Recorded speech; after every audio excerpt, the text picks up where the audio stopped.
Muy bien, vamos a hablar respecto a la prevención de riesgos laborales y protección frente al COVID-19 en el trabajo.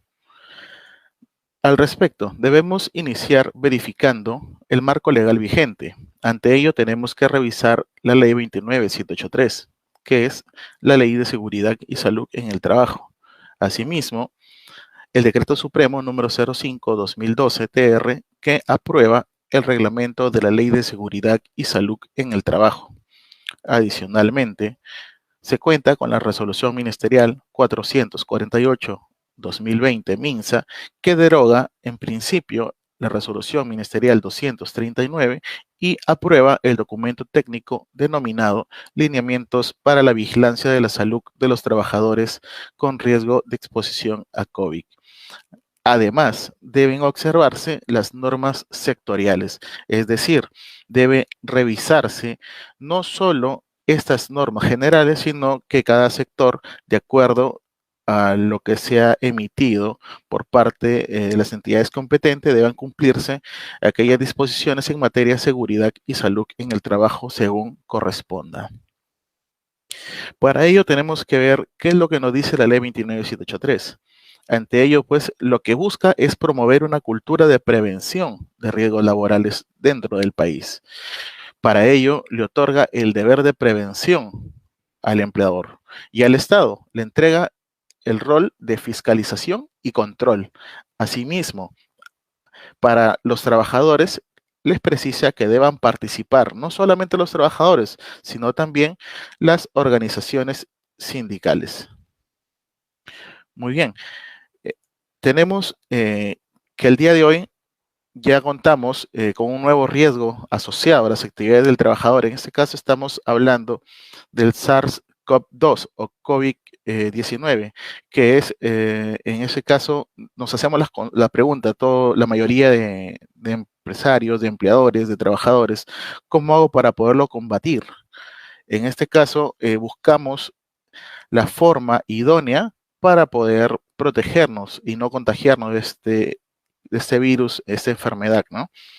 Para ello, nosotros lo que tenemos que hacer, pues, es utilizar el distanciamiento social, nuestros protectores, en este caso la mascarilla, entre otros equipos de protección que me permitan evitar el contagio con otras personas o contagiar a otras personas.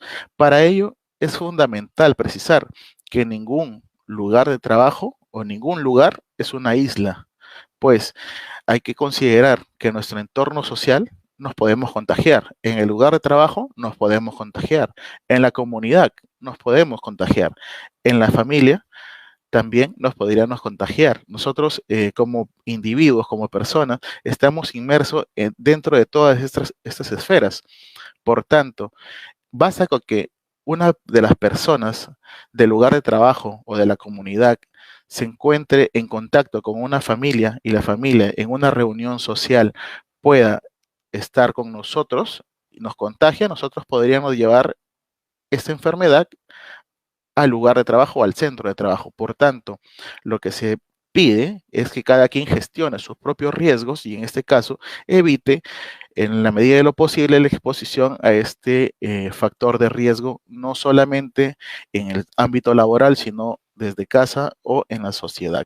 Para ello, nosotros debemos realizar, como les precisaba, una gestión de riesgos. Para ello, inicialmente se debe identificar el peligro. Seguido, debemos evaluar los riesgos y finalmente aplicar controles a estos riesgos que yo he podido determinar. Por tanto, esta misma metodología es la que sigue los empleadores a efectos de minimizar los daños que puedan ser causados a la salud de los trabajadores. Para ello debemos revisar pues que existen unas medidas de prevención y protección, las cuales son adoptadas inicialmente por el empleador. El empleador, en principio, lo que debe hacer es eliminar los factores de riesgo. De no poderlo hacer, debe sustituirlos o reemplazarlos. Posterior a ello, debe aplicar controles de ingeniería, que estas son las principales barreras duras con las cuales se cuenta para una gestión de riesgos adecuada.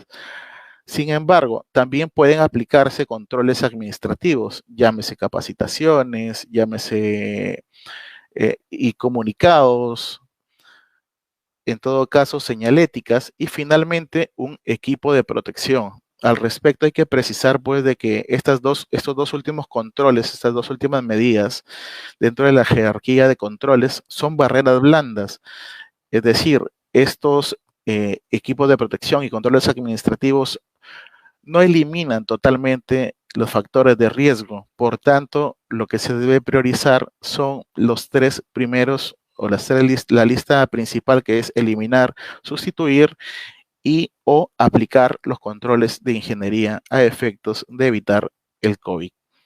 Para ello, pues tenemos que cada empleador debe, como obligación de parte de su sistema de gestión de seguridad y salud en el trabajo, debe contar con un IPER o identificación de peligros, evaluación de riesgos y determinación de controles.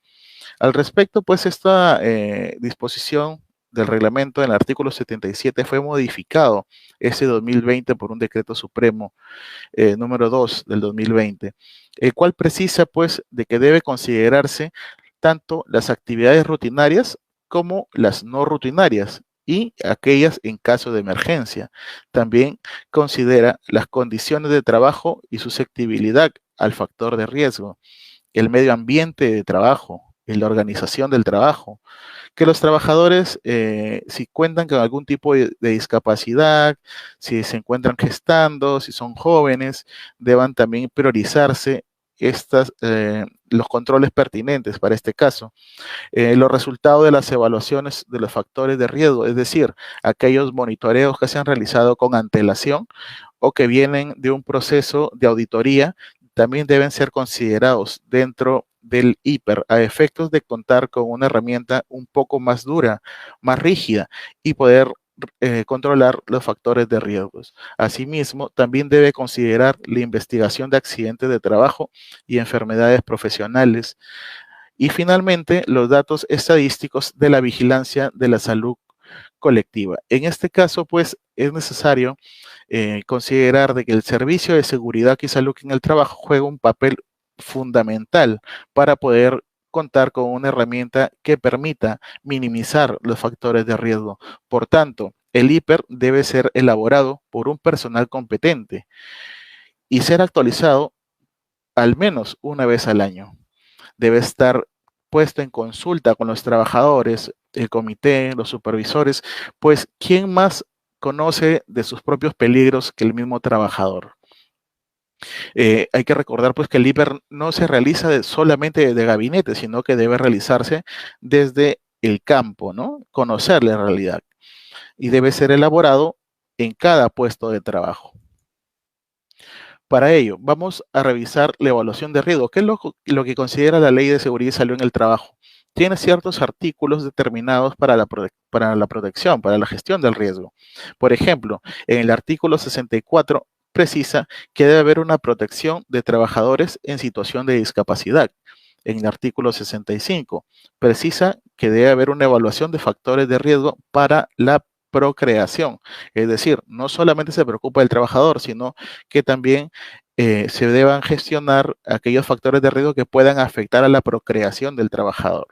El artículo 66 precisa de que debe haber un enfoque de género y protección a las trabajadoras. En este caso también considera a los gestantes. Y tenemos el artículo 67 que refiere sobre la protección de los adolescentes.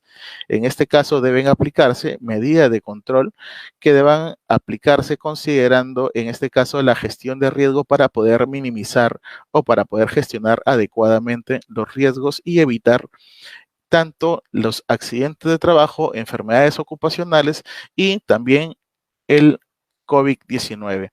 Al respecto, pues debemos precisar de que no debemos mirar el COVID como un único factor de riesgo, sino que también hay otros factores de riesgo dentro de mi centro de trabajo que deben ser vistos para poder gestionarlos adecuadamente. Pues ante ellos tenemos ciertos agentes, ¿no? En este caso tenemos los agentes físicos químicos, biológicos, ergonómicos, psicosociales, que pueden atentar contra la salud de nuestros trabajadores. Ante ello, pues, el COVID se encontraría dentro de los factores de riesgo biológicos. Aquí tenemos que los virus, por otro lado, también tenemos otros tipos de peligros como locativos, mecánicos y eléctricos, ¿no?